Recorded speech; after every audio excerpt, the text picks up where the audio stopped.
I'm standing at the bedroom window of my new apartment, watching the sheriff escort Richard out of what used to be our house. His face is flushed with anger as he shouts, gesturing wildly at the officers. From this distance, I can't hear his words, but I don't need to. I've heard them all before. Accusations, entitlement, manipulation. My phone vibrates, a text from Angela, my lawyer. It's done. Congratulations, Maya. Four simple words, but they make my eyes well up with tears. 4 years of financial exploitation, emotional abuse, and a marriage that was more of a prison than a partnership, all behind me now.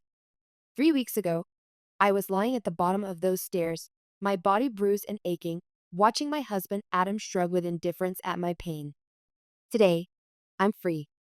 This is my story of reclaiming what was always mine: my money, my house, my life. Flashback. The breaking point. You're serious? I'd asked Richard 3 weeks earlier, my voice trembling as I stared at him across the living room. You want me to give you $3,000 on top of the $4,000 I already give you every month? Richard leaned back in his recliner, the one I'd paid for, arms folded over his chest like a king issuing an order. I need a new car, he said, his tone clipped and matter of fact. The old one's falling apart. I don't see what the big deal is. You've got the money. I felt my chest tighten, that familiar sensation I'd come to associate with these conversations. The request always started small 4 years ago: a little help with the utilities, maybe covering groceries for a month. But Richard and Adam's sense of entitlement had grown with each concession I made. The big deal, Richard, is that I've already sacrificed enough for this household. I cover the bills, the groceries, your utilities. I even help pay off Adam's credit cards. Now you want me to buy you a car? Yes, he said, his voice rising, because I deserve it. I've done enough for this family. It's time for you to pull your weight. Pull my weight? The words hit me like a slap. I'd been financially supporting this household for years, working tirelessly to keep us afloat, while my father-in-law and my husband treated my paycheck like a bottomless ATM. My mother had warned me about this years ago. Maya, she'd said, concern lining her face, you're repeating my mistakes. Don't let them take advantage of your kindness. But I'd been determined to prove her wrong, to show that my marriage was different. I'm not doing it, I said firmly, standing my ground. You'll have to figure out another way. His face twisted with rage, the vein in his forehead bulging. You're just like your mother, always thinking you're better than everyone else. He stood abruptly, his movements sharp and aggressive. Don't you dare disrespect me in my own house. Your house? I shot back, my voice shaking. This house is paid for with my money, Richard. Before I could react, he lunged forward, shoving me with both hands. I felt my feet slip on the hardwood floor, and then I was tumbling down the stairs. The world blurred as pain shot through my body. I landed hard at the bottom, my arm twisted beneath me and my head pounding from the impact. For a moment, I couldn't move. The pain was overwhelming, and tears stung my eyes as I tried to catch my breath. Above me, Richard stood at the top of the stairs, his face still contorted with anger. That's what happens when you don't respect me, he spat before turning and stomping back into the living room. I expected Adam to rush to my side to help me up, or at least ask if I was okay. But when he appeared at the top of the stairs, his expression was blank, almost bored. You should have just given him the money, Maya, he said with a shrug. You know how he gets. It was in that moment, lying on the cold floor, looking up at my husband's indifferent face, that something inside me broke, and something else, something stronger, took its place. Flashback. How we got here. My name is Maya, and for the past 4 years, I'd been the financial backbone of a household that didn't respect me. I met Adam at a company holiday party 7 years ago. He was charming, attentive, and seemed genuinely interested in my ambitions as a financial analyst. His persistence won me over, and within a year, we were married. My father raised me after my mom died. He told me early in our relationship, his eyes downcast. He sacrificed everything for me. I owe him everything.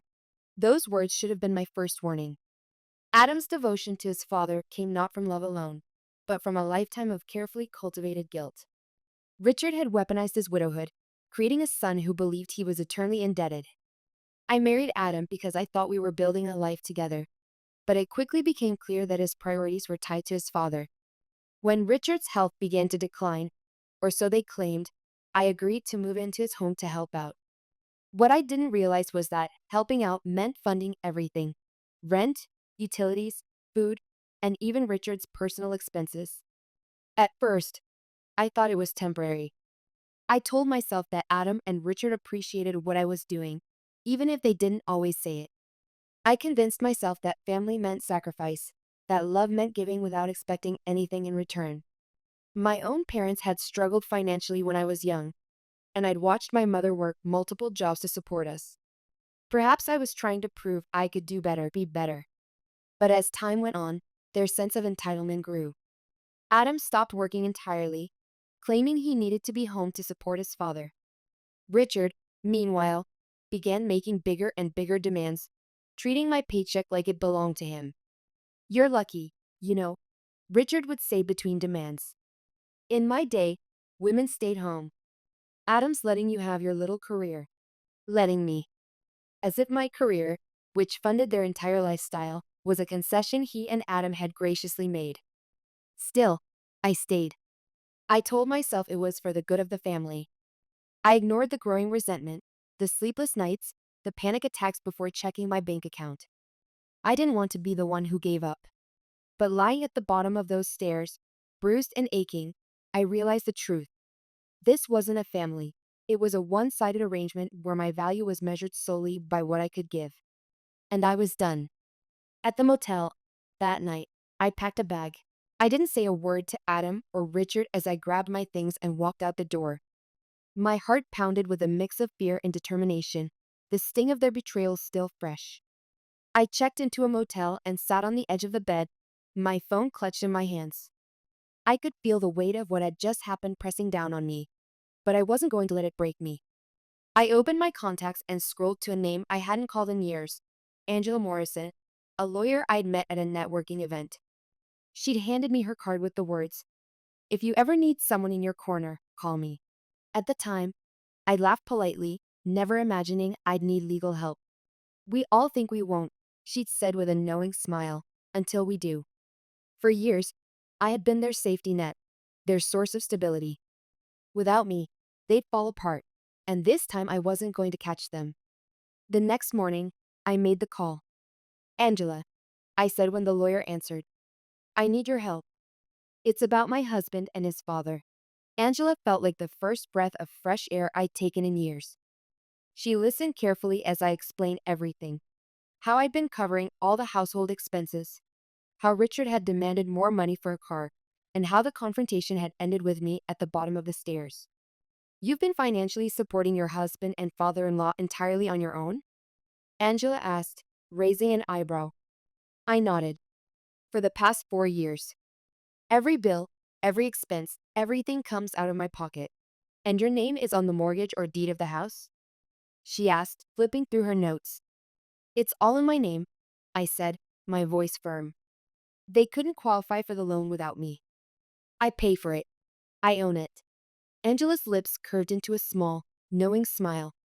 "Then this is your house, Maya, not theirs. We'll start with eviction papers for both of them." The thought of evicting Adam and Richard made my stomach churn with a mix of guilt and satisfaction. For years, I'd put their needs above my own, convincing myself that I was doing the right thing. But that night on the stairs, I realized that kindness and loyalty meant nothing to people who only saw me as a means to an end. "What about Richard pushing me?" I asked. "He could have seriously hurt me." "We'll include that in the lawsuit," Angela said firmly. "You're not just evicting them, you're holding them accountable for their behavior. Let's make sure you get justice." Justice. Such a simple word, but it made my heart race. For so long, I had accepted injustice as the price of peace, had swallowed my pride to avoid conflict. But now, for the first time, I was fighting back. Preparation. The next few weeks were a whirlwind of preparation. Angela helped me gather all the evidence I needed to support my case: bank statements, receipts, even text messages where Richard and Adam made their entitled demands. "Look at this one," I said, showing Angela a text from Adam. Need $500 for dad's birthday gift. We'll take it from the joint account unless you transfer it today. And this was your money? Angela asked. All of it, I confirmed. Adam hasn't contributed to our joint account in over 3 years. Angela added it to our growing file. This pattern of financial coercion is textbook economic abuse, Maya. Economic abuse. I rolled the term around in my mind. It gave a name to what I'd been experiencing, validated that this wasn't normal, wasn't acceptable, wasn't my fault. Seeing everything laid out in black and white was both validating and infuriating. For years, I had convinced myself that I was overreacting, that things weren't as bad as they seemed, but the numbers didn't lie. I'd poured tens of thousands of dollars into that house while Adam and Richard contributed nothing but complaints and criticism. Angela also encouraged me to document the incident on the stairs. We'll need to show that there's a history of abusive or threatening behavior, she said. This isn't just about money. It's about creating a safe environment for you moving forward. Safe. The word hit me harder than I expected. My own father had always told me, a home should be where you feel safest. For years, I'd put my safety, both emotional and physical, on the back burner, prioritizing the needs of others. Now, for the first time, I was fighting for myself. Meanwhile, I started making quiet plans to rebuild my life.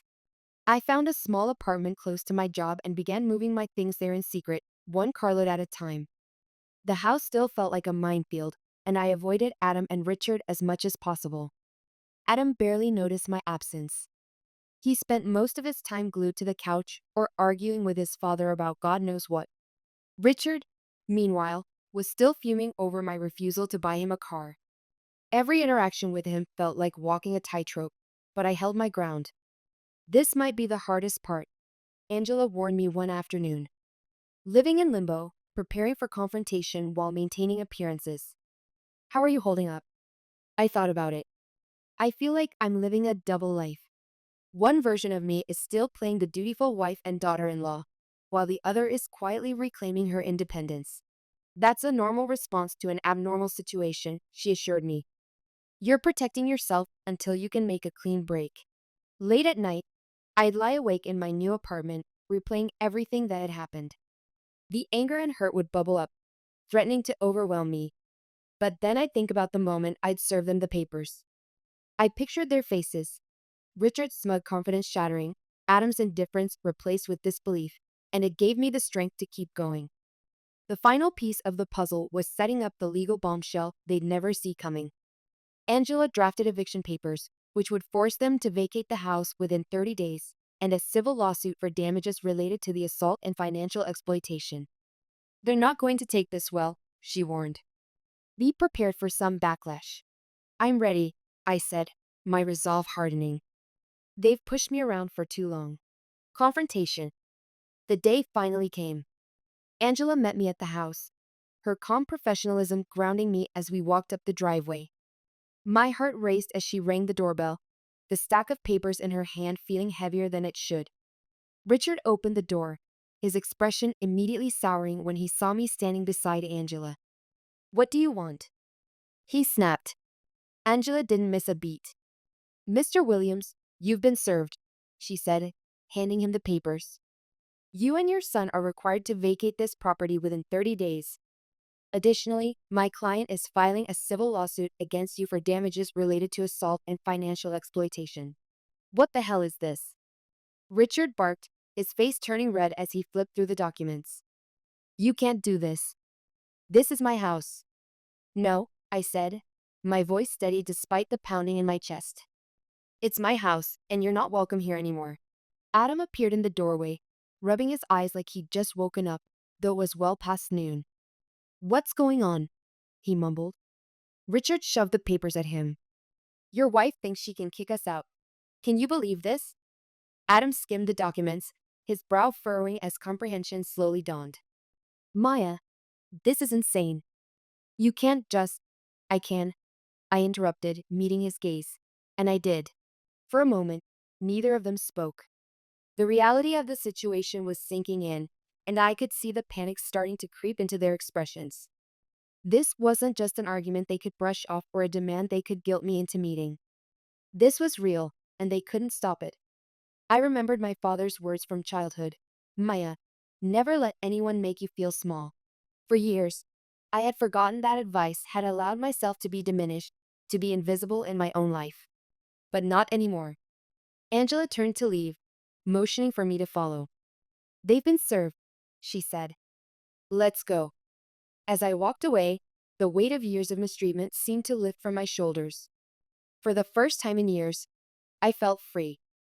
The final stand, 30 days later, I sat in my car across the street, watching Angela walk up to the door one final time.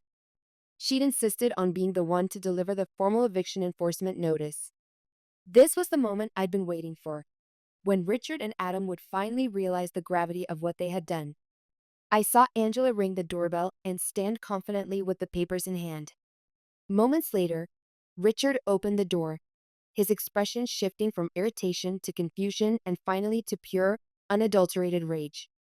Even from my car, I could hear his voice erupt. This is ridiculous, he bellowed, his fists clenched at his sides. She can't do this to me. I've lived in this house for years. Angela's voice remained calm and professional. Mr. Williams, as I explained the last time we served you, this property belongs solely to my client, Maya. You've had your 30-day notice, and as of today, you are legally required to vacate. Any refusal to comply will result in further legal action. Adam appeared behind him, his hair disheveled and his face still puffy with sleep. He squinted at the papers Angela handed him and groaned. Maya, seriously, what is all this? In that moment, I saw not the man I had married, but a boy, Richard's son through and through, raised to expect others to clean up his messes, to provide for his needs without question. Angela didn't flinch. This is a civil lawsuit for damages totaling $20,000, including compensation for the physical assault, financial exploitation, and emotional distress caused by both Mr. Williams and Mr. Adam Williams. These proceedings will move forward regardless of whether you vacate today. Richard's face turned beet red, and I could see the anger boiling over. He snatched the papers from Adam's hands and ripped them in half, tossing the pieces onto the porch. You think this is going to scare me? He shouted. You can't evict family. This is my house. Family. He had the audacity to use that word now, after everything he'd done. Angela didn't blink. That's for the court to decide, Mr. Williams. But for now, the sheriff's department will be here shortly to ensure that the eviction is carried out. Richard slammed the door in her face, but not before I caught a glimpse of Adam standing behind him, wide-eyed and panicked. For the first time, he seemed to grasp that this wasn't just another argument that could be smoothed over. This was real, and there was no way out. Angela returned to the car, her steps purposeful as she slid into the passenger seat. They're fuming, she said with a wry smile. But I doubt they'll try anything stupid. The sheriff will handle it from here. I exhaled a long breath I didn't realize I'd been holding for years. I'd been the one stuck in this cycle of giving in, of letting their entitlement, abuse, and disregard wear me down. But now, for the first time, I was the one holding the power. It felt foreign, but it also felt good. As we waited for the sheriff, I allowed myself to imagine the scene inside the house. Richard pacing furiously, ranting about how unfair this all was. Adam probably slumped on the couch, scrolling through his phone to avoid engaging. Their dynamic had always been the same. Richard barking orders, Adam following along, and me cleaning up the mess. But not anymore. The confrontation. When the sheriff's car pulled up, Richard stormed outside, yelling at the officers about how he'd been wronged. She's lying, he shouted, spittle flying from his mouth. This is my house. I've lived here for decades. She can't just throw me out like this. I remembered how Richard had boasted once at a family gathering. I've always been able to talk my way out of anything. His charm had worked on teachers, bosses, even traffic cops. But not today. Not with legal documents and a sheriff standing firm. The lead officer calmly reviewed the paperwork Angela handed him. This property is legally in Maya's name, and these eviction proceedings are valid, he said firmly. You've been given ample notice, Mr. Williams. You need to gather your belongings and vacate immediately. I won't. Richard roared, his voice hoarse with fury. You'll have to drag me out of here. Adam finally stepped outside, holding a hastily packed duffel bag. He looked at me from across the street, his face a mixture of anger and confusion. Why are you doing this, Maya? He called out.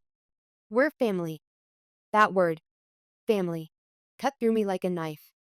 They'd used it as a weapon for years, twisting its meaning to justify their entitlement and disrespect, but I refused to let it hold me hostage any longer.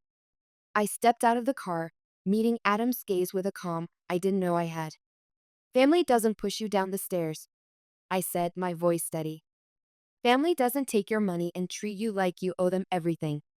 This house is mine, my life is mine, and I won't let either of you take anything more from me. As I spoke, I remembered all the birthdays Adam had forgotten, all the times Richard had criticized my cooking, my career, my existence. I remembered the countless nights I'd cried myself to sleep, wondering what I'd done wrong, how I could make them happy. The answer, I now realized, was that I never could, because their happiness wasn't dependent on me. It was dependent on what I could give them. Richard shouted something incoherent from the porch, but I didn't hear him. My focus was on Adam, who stared at me for a long moment before finally lowering his eyes.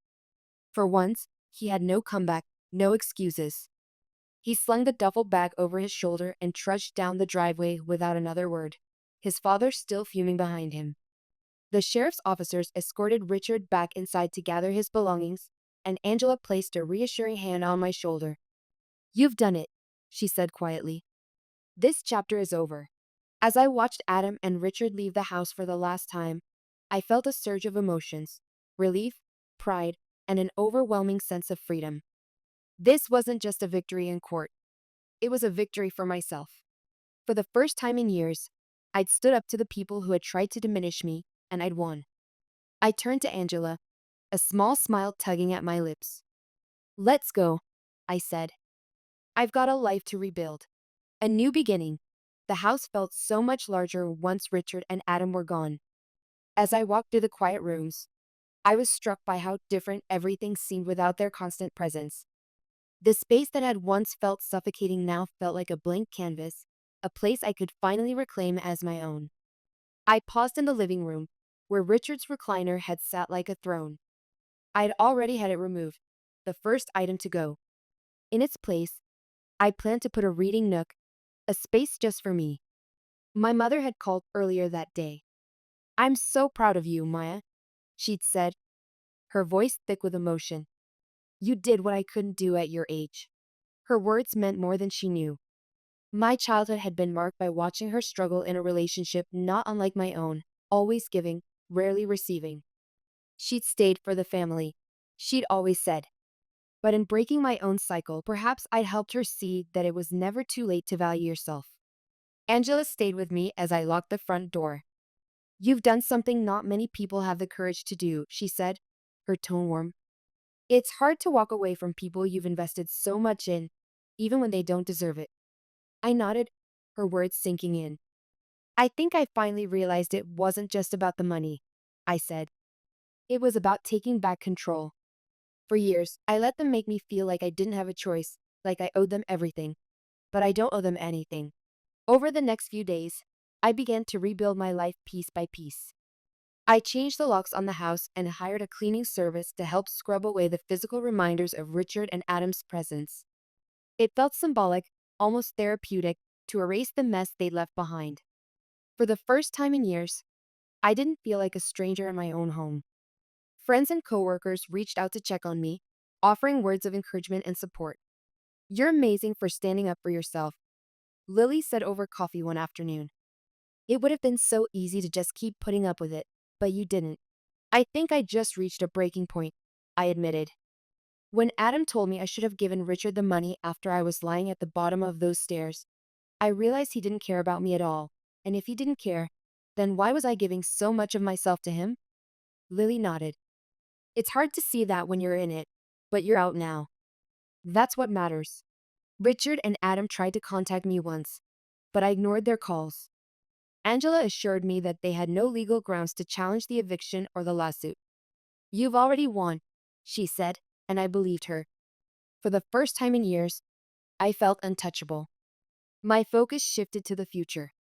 I started exploring new career opportunities and hobbies I'd put on hold for far too long. Without the weight of their demands, I had the time and energy to invest in myself. I even began considering selling my house, and moving somewhere new, somewhere that didn't carry the ghosts of the past. Epilogue. One evening, as I sat on the patio with a glass of wine, I let myself reflect on the journey that had brought me here. It hadn't been easy, far from it, but every step, every painful moment, had taught me something about my own strength. My father used to tell me stories about phoenixes, birds that rise from their own ashes, reborn and stronger. As a child, I'd loved those tales, never imagining I'd one day identify with them so deeply. The lawsuit's final judgment came a few weeks later. Richard was ordered to pay damages, and though I doubted he'd ever willingly accept responsibility, the ruling gave me closure. It was a legal acknowledgement of everything I'd endured, a confirmation that my story mattered. On the day I handed over the keys to the house's new owners, I stood in the empty living room one last time, letting the memories wash over me. The anger, the hurt, the betrayal. It was all still there, but it no longer controlled me. I had taken back my power, and in doing so, I had found myself again. As I stepped outside and closed the door behind me, I felt a sense of peace I hadn't known in years. I thought about the call I'd had with my mother that morning. She was planning a visit next month, excited to see my new apartment in the city. "I'm proud of you, Maya," she said again. "You're living your life on your own terms now."